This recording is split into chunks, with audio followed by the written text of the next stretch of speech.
नमस्कार. आज आपण फॉक्स टेल मिलेट या पिकाविषयी माहिती अभ्यासणार आहोत.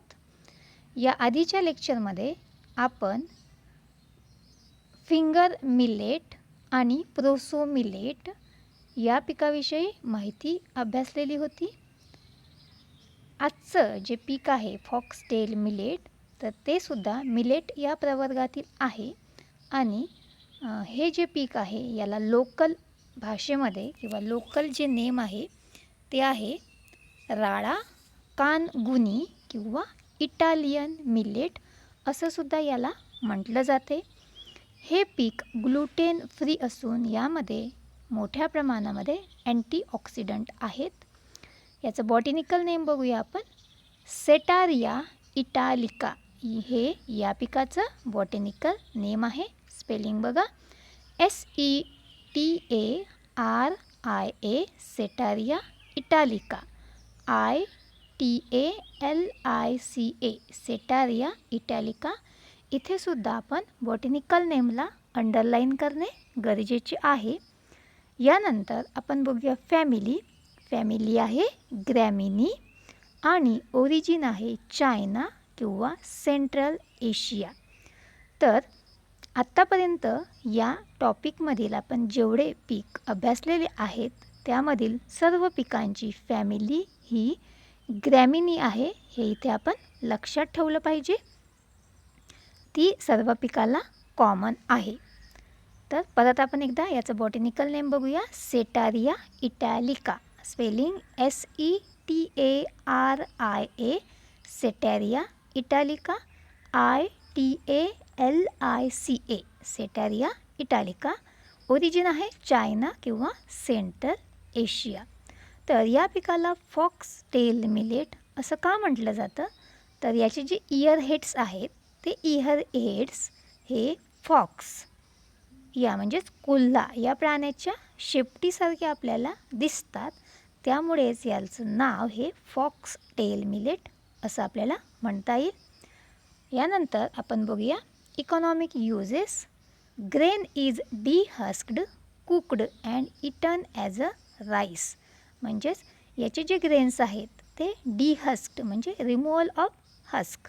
डिहस्क केल्यानंतर आपण हे पीक शिजवून खाऊ शकतो. ज्याप्रमाणे आपण भात शिजवून त्याचं कन्झम्पशन करतो त्याच प्रकारे आपण फॉक्सटेल मिलेट किंवा राळा आपण खाऊ शकतो. जसं वरी प्रोसो मिलेट आपल्याला माहिती आहे, आपण मोठ्या प्रमाणावर उपवासामध्ये त्याचा वापर करतो, त्याचप्रमाणे आपण फॉक्सटेल मिलेटसुद्धा शिजवून खाऊ शकतो. Then second use, straw is used for thatching purpose. तर याचा जो स्ट्रॉ आहे किंवा याचे जे काड आहे याचा वापर झोपड्यांसाठी किंवा घराच्या छतासाठी वापर केला जातो.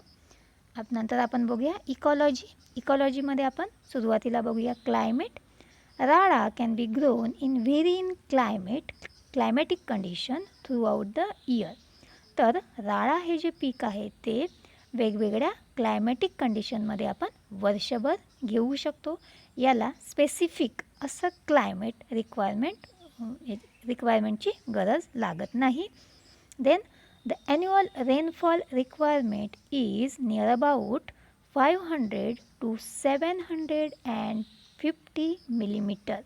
तर या पिकासाठी जो रेनफॉल रिक्वायरमेंट आहे तो 500 ते 750 मिलीमीटर इतकी या पिकाला पावसाची गरज आहे. Third, it can be grown in areas receiving rain for 2 months. तर हे जे पीक आपण लागवड करतो तर अशा एरियामध्ये सुद्धा आपण याची लागवड करू शकतो की ज्या एरियामध्ये फक्त 2 महिने हे पावसाचे महिने असतात, फक्त 2 महिनेच पाऊस पडतो. तर त्या एरियामध्ये किंवा त्या रिजनमध्ये सुद्धा आपण याची लागवड आणि याची ग्रोथ ही चांगल्या प्रकारे होताना आपल्याला दिसून येऊ शकते. देन नंतर आपण बघूया इकॉलॉजीसमधला दुसरा पॉईंट, सॉईल. राडा is grown in different type of soils ranging from light soil to black cotton soil. तर राडा हे पीक आहे हे डिफरंट टाईप्स ऑफ सॉईल म्हणजे वेगवेगळ्या प्रकारच्या सॉईलमध्ये आपण घेऊ शकतो. म्हणजेच यामध्ये सांगितलेलं आहे ranging from light soil to black cotton soil, म्हणजेच हलक्या जमिनीपासून तर भारी जमिनी, म्हणजेच त्याला ब्लॅक कॉटन सॉईल असं म्हटलेलं आहे.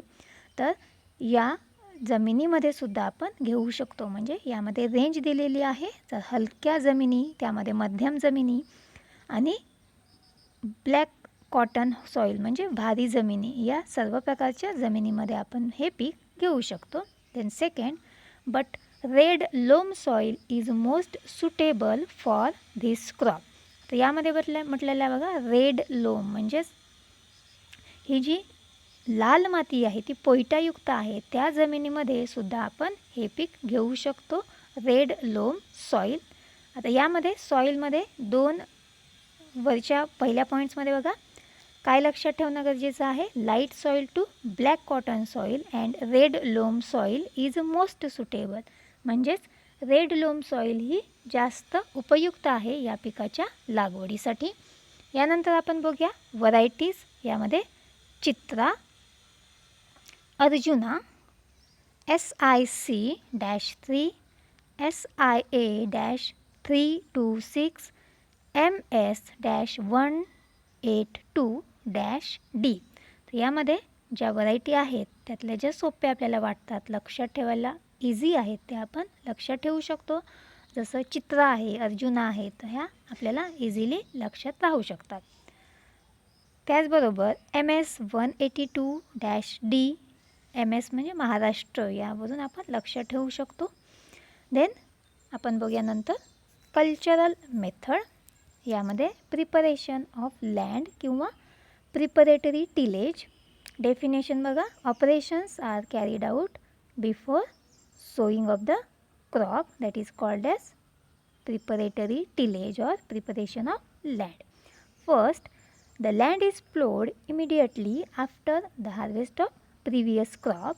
Second, 2 to 3 harrowing are given and seedbed is prepared. तर पहिल्या पॉईंटमध्ये द लँड इज प्लोड म्हणजे आपल्याला सुरुवातीला नांगरणी करणे गरजेचे आहे. आधीचं क्रॉप याची काढणी केल्यानंतर लगेचच आपल्याला नांगरणी करून घ्यायची आहे आणि त्यानंतर 2 ते 3 आपल्याला कुळवाच्या पाळ्या द्यायचा आहे की जेणेकरून आपण पुढच्या पिकासाठी सीडबेड हा व्यवस्थित प्रिपेअर्ड करू. तर आपल्याला 2 ते 3 हॅरोईंग करणं गरजेचं आहे. यानंतर आपण बघूया सोईंग टाईम. तर यामध्ये आपण क्लायमेटमध्ये जसं उल्लेख केलेला आहे की राळा can be grown in varying climatic condition throughout the year, म्हणजे या पिकासाठी स्पेसिफिक अशी क्लायमॅटिक कंडिशन याची गरज नाही आहे, आपण हे पीक वर्षभर घेऊ शकतो. तर सोईंग सीझनमध्ये आपण ॲक्च्युली 3 सीझन सांगितलेले आहेत. यामध्ये खरीप सीझन, रब्बी सीझन आणि समर सीझन. तर खरीप सीझनमध्ये जे रिस्पेक्टिव्ह मंथ आहेत ते बघा, जून, जुलै. रब्बीमध्ये सप्टेंबर, ऑक्टोबर आणि समर सीझनमध्ये जानेवारी टू एप्रिल. तर आतापर्यंत आपण जे काही सीझन बघितलेले आहे या आधीच्या पिकाच्या क्रॉप कल्टिवेशनमध्ये, तर खरीप जर सीझन असेल तर जनरली जून ते जुलै हे महिने निश्चित असतात. तसेच रब्बी असेल तर सप्टेंबर, ऑक्टोबर, एखाद दुसरा महिना इकडे तिकडे होऊ शकतो. हे आपण इथे लक्षात ठेवणं गरजेचं आहे. आणि समर यामध्ये जानेवारी, फेब्रुवारी किंवा आता यामध्ये दिलेलं आहे जानेवारीपासून एप्रिलपर्यंत आपण या पिकाची लागवड करू शकतो. यानंतर सोईंग मेथड. यामध्ये बघा 2 मेथड दिलेल्या आहेत, एक आहे ब्रॉडकास्टिंग आणि दुसरी आहे ड्रिलिंग मेथड. तर यामध्ये ब्रॉडकास्टिंग मेथड आपण या आधीच्या पिकामध्ये पण अभ्यासलेली आहे. त्यामध्ये काय असते, broadcasting method means the seeds are spread or scattered on the surface of the soil and covered or mixed with the help of the light implement or it is called as a light harrow. तर आपल्याला broadcasting मेथडमध्ये आपण बियाणे हाताने फेकून देतो आणि ते सॉईलमध्ये मिक्स करण्यासाठी आपण एखाद्या लाईट हॅरोचा इम्प्लिमेंटचा आपण वापर करतो. आणि सेकंड मेथड आहे drilling method. Drilling it means the seeds are sowing with the help of seed drill. तर या ठिकाणी आपण पेरणी यंत्राचा वापर करून बियाणे पेरणी करतो, म्हणूनच त्याला ड्रिलिंग मेथड असं म्हटलेलं आहे. तर एकूण आपण 2 मेथड बघितलेल्या आहे, ब्रॉडकास्टिंग आणि ड्रिलिंग. यानंतर आपण बघूया seed rate. Seed rate 8 to 12 kilogram per hectare, म्हणजे ह्याचा सीड रेट 8 ते 12 किलोग्रॅम आहे. तर यामध्ये इथे एक गोष्ट लक्षात ठेवणं गरजेचं आहे की सीडची साईज थोडी मोठी असेल तर सीड रेट हा थोडा थोडा वाढत जातो, इन्क्रीज होतो, आणि सीडची साईज जर छोटी असेल तर सीड रेट हा कमी कमी होत जातो. Then spacing is 22.5 into 7 centimetre. तर यामध्ये स्पेसिंग आहे रो टू रो 22.5 आणि प्लॅन्ट टू प्लॅन्ट 7 सेंटीमीटर, म्हणजे 2 प्लॅन्टमधलं जे अंतर आहे ते आहे 7 सेंटीमीटर. यानंतर आपण बघूया इरिगेशन.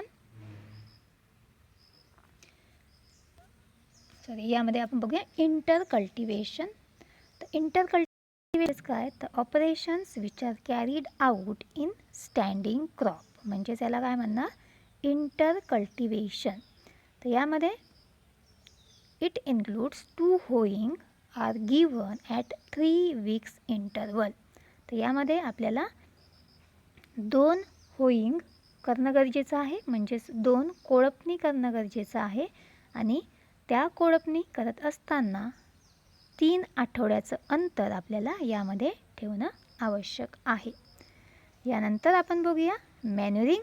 मॅन्युरिंगमध्ये पहिला पॉईंट आहे, generally this crop, that is foxtail millet, is not manured, but for irrigated condition, for irrigated crop 5 to 6 tons FYM and 25 kg nitrogen per hectare may be given. तर irrigated कंडिशनमध्ये समजा आपण हे crop घेत असू, जर आपण खरीपमध्ये घेत असेल तर आपल्याला या पिकाला मॅन्युरिंग करण्याची गरज नाही, पण आपण रब्बी सीझनमध्ये आपण घेत असू किंवा समर सीझनमध्ये आपण घेत असू तर ते इरिगेटेड क्रॉप असं म्हटलं जाणार, आणि त्यासाठी आपल्याला 5 ते 6 टन FYM म्हणजेच फार्म यार्ड मॅन्युअर, आणि फर्टिलायझरचा जो डोस आहे तो आहे 25 किलोग्रॅम नायट्रोजन पर हेक्टर, म्हणजे एका हेक्टरसाठी FYMचा डोस 5 to 6 टन आणि नायट्रोजनचा डोस हा 25 किलोग्रॅम पर हेक्टर इतका आपण देऊ शकतो. यानंतर आपण बघूया irrigation. Generally no need of irrigation, म्हणजे या पिकाला इरिगेशन देण्याची किंवा पाणी देण्याची गरज भासत नाही. But Wien grow as a irrigated crop, जर आपण इरिगेटेड क्रॉप म्हणून हे ग्रो करत असू तर in summer 3 irrigations are given at 15 days interval. तर आपल्याला समर सीझनमध्ये 3 इरिगेशन किंवा 3 पाण्याच्या पाळ्या देणे गरजेचे आहे, आणि या पाळ्या देत असताना आपल्याला 15 दिवसाचं अंतर प्रत्येक इरिगेशनमध्ये ठेवणं गरजेचं आहे. तर आपण मॅन्युरिंग आणि इरिगेशन यामध्ये विचार केला तर जनरली या क्रॉपला मॅन्युरिंगची पण गरज नाही आणि इरिगेशन द्यायचीसुद्धा गरज नाही, पण in case of irrigated crop मॅन्युरिंग आणि इरिगेशन आपल्याला देणं गरजेचं आहे, पण खरीप सीझनमध्ये आपल्याला मॅन्युरिंग आणि इरिगेशन देणं या पिकामध्ये गरजेचं नाही. यानंतर आपण बघूया हार्वेस्टिंग. राळा mature within 80 to 100 days after sowing. तर यामध्ये बघा पहिल्या पॉईंटमध्ये 80 ते 100 दिवस, हे इथे प्रकर्षाने लक्षात ठेवा, हे मल्टिपल चॉईस क्वेश्चनला तुम्हाला विचारलं जाऊ शकते की राळा किती दिवसामध्ये मॅच्युअर होते. तर राळा mature within the 80 to 100 days after sowing. Sowing केल्यानंतर 80 ते 100 दिवसामध्ये ते तयार होते, म्हणजेच याचं जे लाईफ सायकल आहे ते 80 ते 100 दिवसाचं आहे असं आपण म्हणू शकतो. Then second, crop is either cut close to ground or only ear heads are cut and brought to the threshing yard. Harvesting किंवा त्याचं लाईफ सायकल पूर्ण झाल्यानंतर आपल्याला हार्वेस्टिंग करणं गरजेचं आहे, आणि हार्वेस्टिंग करत असताना आपण हे जे क्रॉप आहे ते ग्राउंड लेवलपासून कट करून घ्यायचं आहे. कट करून घेत असताना आपण यामध्ये सिकलचा वापर करू शकतो किंवा त्याची इयर हेडसुद्धा आपण कट करून घेऊ शकतो. यामध्ये 2 ऑप्शन आहेत आपल्याला, आणि हे कट केल्यानंतर आपण ते थ्रेशिंग यार्डमध्ये न्यायचे आहेत for threshing the grain. Third, threshing is done by trampling under bullock feet or by beating the bundle against hard surface. तर थ्रेशिंग मशीनचा आपण वापर जेव्हा करतो तेव्हा थ्रेशिंग यार्ड्समध्ये आपल्याला नेणं गरजेचं आहे. पण आपण पारंपरिक पद्धतीने जर आपण त्याचं डिहस्क करत असू ग्रेन, तर त्यामध्ये मळणी म्हणजेच बैलांच्या पायाच्या खाली त्या पिकाची आपण मळणी करतो. ट्रॅम्पलिंग अंडर द बुलॉक फीट असं म्हटलेलं आहे. किंवा दुसरा प्रकार म्हणजे beating the bundles against the hard surface, म्हणजे एखाद्या हार्ड सरफेसवरती आपण हे जे इयरहेड्स आहे हे बीट जर केले तर त्यापासूनसुद्धा आपण त्याचे ग्रेन्स काय करू शकतो, वेगळे करू शकतो. जर आपण पारंपरिक पद्धतीने थ्रेशिंग करत असू किंवा बीटिंग करत असू तर यामध्ये आपल्याला विनोईंग ऑपरेशन करणं गरजेचं आहे. कारण जे काही ग्रेन्स आहेत ते हस्क्ड याचा किंवा याचे टर्फल याच्यासोबत असतात. तर विनोईंग ऑपरेशनने आपण याचे टर्फल आणि याचे ग्रेन्स काय करू शकतो, तर सेपरेट करू शकतो. तर परत एकदा आपण बघूया हार्वेस्टिंग. राडा mature within 80 to 100 days after sowing. Crop is either cut close to ground or only ear heads are cut and brought to the threshing yard.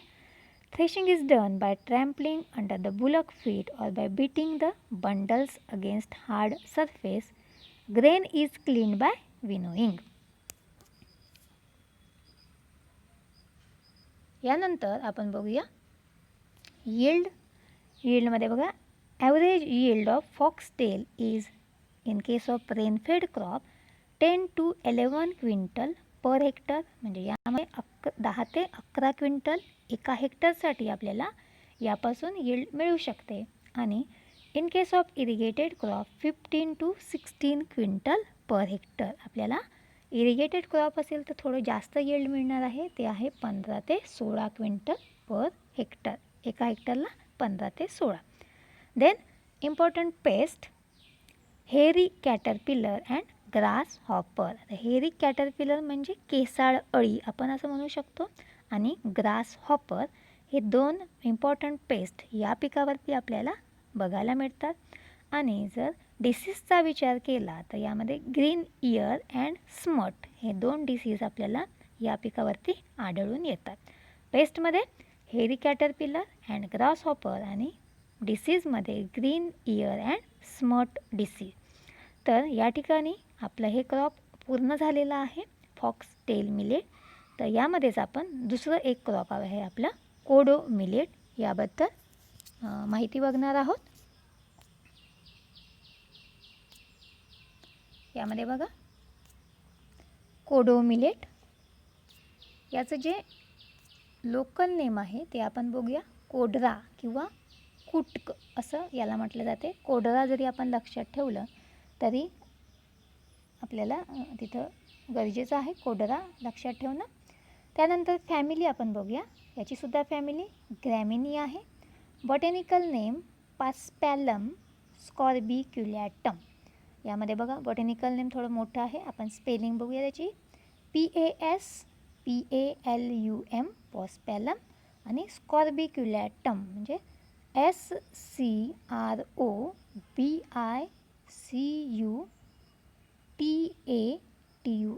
स्कॉर्बिक्युलॅटम. इथे सुद्धा आपल्याला लिहित असताना अंडरलाईन करणे गरजेचे आहे. ओरिजिन आहे कोडो मिलेटचं इंडिया आणि याचं ओरिजिन आहे इंडिया. तर कोडो मिलेट हे जे क्रॉप आहे यामध्ये फायबर कंटेंट हे खूप जास्त प्रमाणामध्ये असते. यामध्ये प्रोटीनसुद्धा जास्त प्रमाणात असते. यामध्ये हाय एनर्जी असते असं हे क्रॉप आहे. हे जे क्रॉप आहे हे कार्डिओवॅस्क्युलर डिसीज म्हणजे त्यांना कार्डियक डिसीज असतात त्यासाठी हे खूप बेनिफिशियल आहे. त्याचप्रमाणे अँटी डायबेटिक आणि हाय ब्लड प्रेशर या रुग्णांसाठी सुद्धा हे पीक खूप चांगलं आहे असं आपण म्हणू शकतो. परत आपण एकदा बघूया लोकल नेम कोडरा और कुल्ट.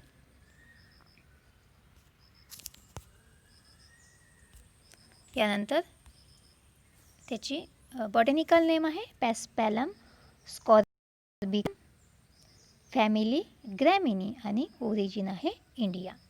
यानंतर आपण बघूया इकॉनॉमिक युजेस.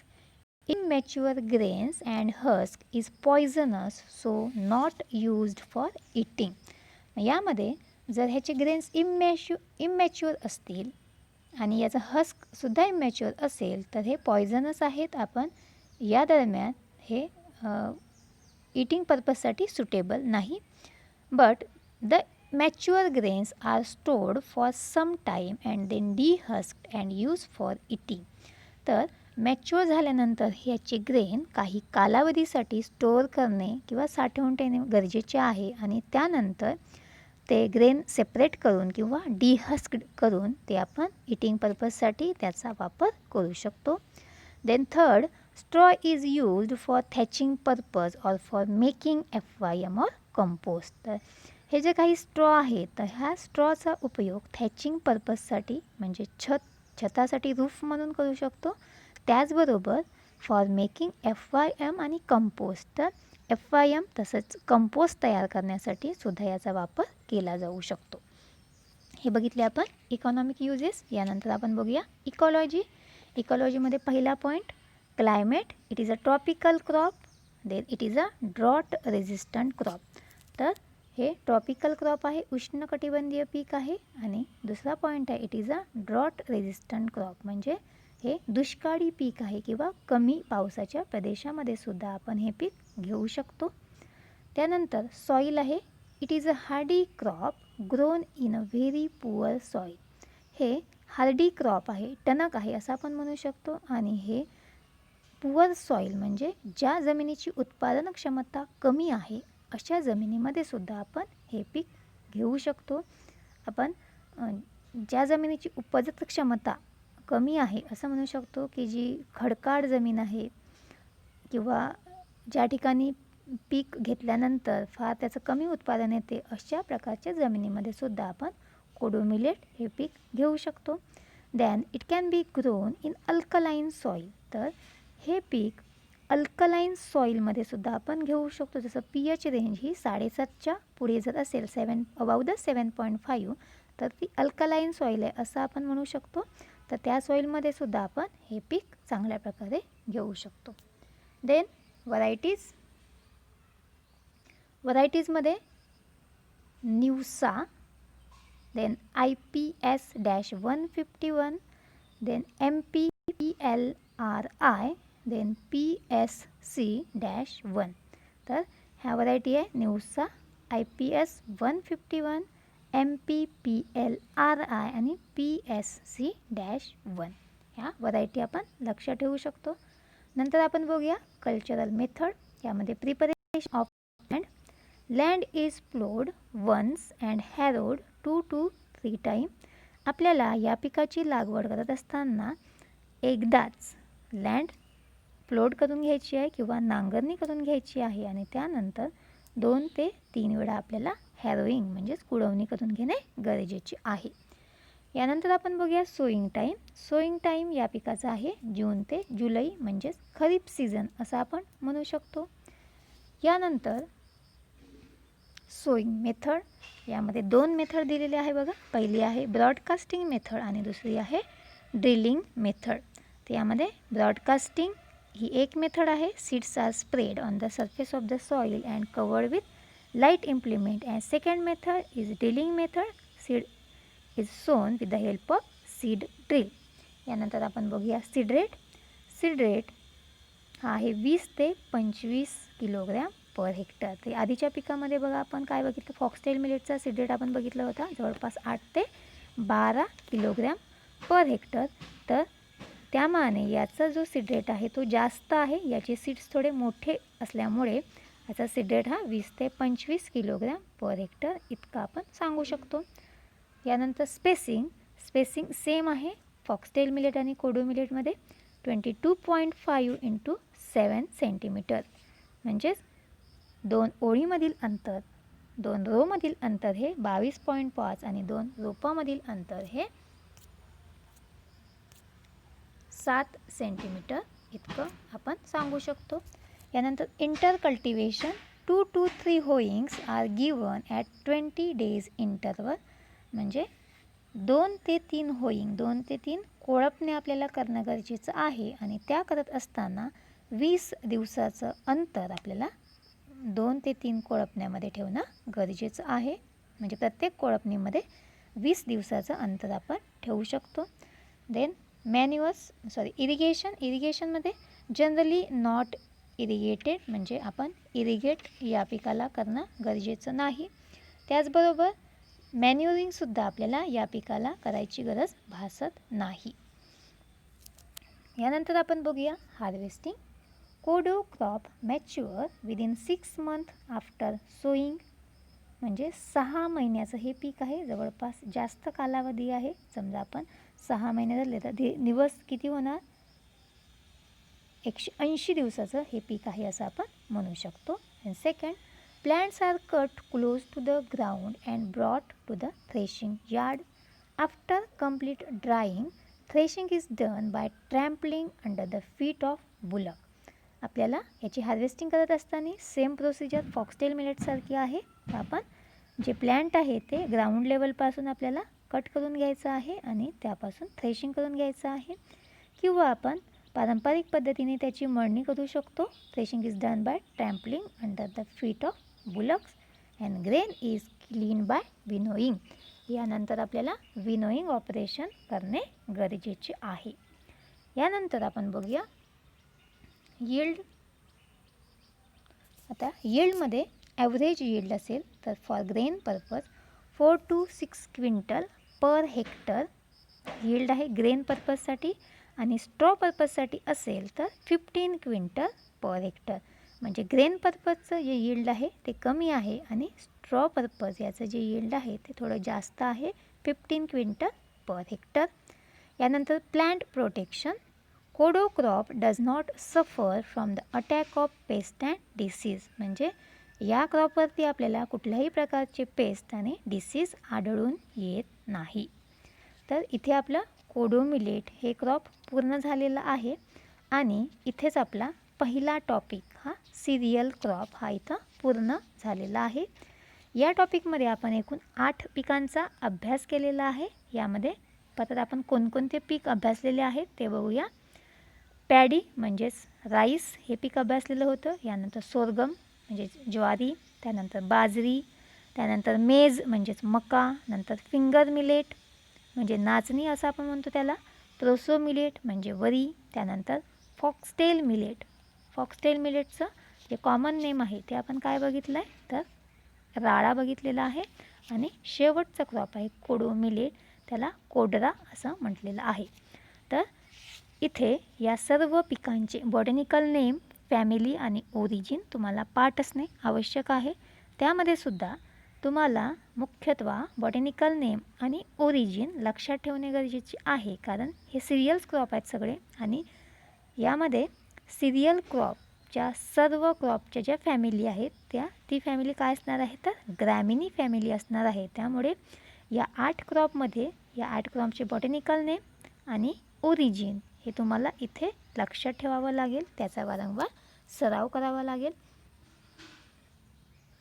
तर यामध्ये जे आज आपण 2 पिकं अभ्यासलेले आहेत, कुठले फॉक्सटेल मिलेट आणि कोडो मिलेट, यावरती तुम्हाला हे जे पीक आहेत हे थोडे शॉर्ट आहेत. यामध्ये जास्त पॉईंट्स दिलेले नाही. तर यामध्ये समजा जर तुम्हाला MCQला प्रश्न विचारले तर यामध्ये कुठले प्रश्न विचारले जाऊ शकतात हे थोडक्यात मी सांगते. जसं असं कुठलं क्रॉप आहे की ज्याचं जे क्रॉप्स रिझेंबल, आता मी तुम्हाला वाचून दाखवते. The ear heads of dash crop resemble with the tail of the fox. म्हणजेच काय सांगणार आपण foxtail millet. Setaria italica is the botanical name of. हे कुठल्या क्रॉपचं बॉटॅनिकल नेम आहे तर त्याचं उत्तर आहे फॉक्सटेल मिलेट. राळा mature in dash to dash days after sowing. तर किती दिवसामध्ये हे पीक मॅच्युअर होते तर ते 80 ते 100 दिवसामध्ये मॅच्युअर होते. हे इथे सांगणं आपल्याला गरजेचं आहे. तर यामध्ये बघा प्रश्न विचारताना त्याचं एकदा बॉटॅनिकल नेम विचारलेलं आहे, नंतर राळा असं म्हटलेलं आहे, किंवा त्याचे जे लोकल नेम आहेत त्या लोकल नेमचा वापर करून सुद्धा आपल्याला प्रश्न विचारले जाऊ शकतात. जसं शॉर्ट नोट्स विचारली तर harvesting and yield of Italian millet, म्हणजेच इटालियन मिलेट म्हणजेच फॉक्सटेल मिलेट आहे असं आपल्याला माहीत असणं आवश्यक आहे. तसंच कल्टिवेशन ऑफ कानगुनी इन ब्रीफ, म्हणजेच त्याचं नाव फॉक्सटेल मिलेट आहे असं आपण इथे सांगू शकतो. आणि त्यानंतर ह्या कल्टिवेशनमध्ये आपल्याला फॉक्सटेल मिलेटवरती प्रश्न विचारले जाऊ शकतात, जसं supply short information on foxtail millet crop. त्यामध्ये botanical name and family, soil and varieties, sowing time and sowing method, seed rate, spacing, duration आणि यील्ड. त्याचप्रमाणे जो काही नंतरचा आपण पीक अभ्यासलेला आहे, तर यामध्ये जे काही कोडो मिलेट त्यावरती सुद्धा प्रश्न आपल्याला immature grain of dash crop is poisonous so not use for eating. असं कुठलं क्रॉप आहे की जे इमॅच्युअर असताना ते पॉयझनस असते, आपण त्याचा इटिंग पर्पजसाठी वापर करू शकत नाही. तर त्याचं उत्तर असणार आहे kodo millet. Then botanical name of kodo millet, origin of kodo millet असं विचारलं जाऊ शकते. तसंच harvesting and yield of kodo millet, cultivation of kodra in brief, म्हणजे असं त्याचा लोकल नेमचा वापर करून सुद्धा आपल्याला प्रश्न विचारले जाऊ शकतात. तर इथे आपलं पहिला जो टॉपिक आहे तो पूर्ण झालेला आहे. याबद्दल तुम्हाला काही अडचणी असतील तर तुम्ही मला अवश्य विचारा. आणि आहे आपले टॉपिक जे झाले तसं त्याचा अभ्यास हळूहळू चालू ठेवा जसा तुम्हाला जमतो. आणि तुम्हाला अभ्यास करणं गरजेचंच आहे, त्यामुळे तुम्ही जर याचा रेग्युलर अभ्यास केला तर तेवढा ताण तुम्हाला येणार नाही. त्यामुळे तुम्ही याचा अभ्यास करावा नीट. तर आपण आज इथं थांबूया. थँक्यू.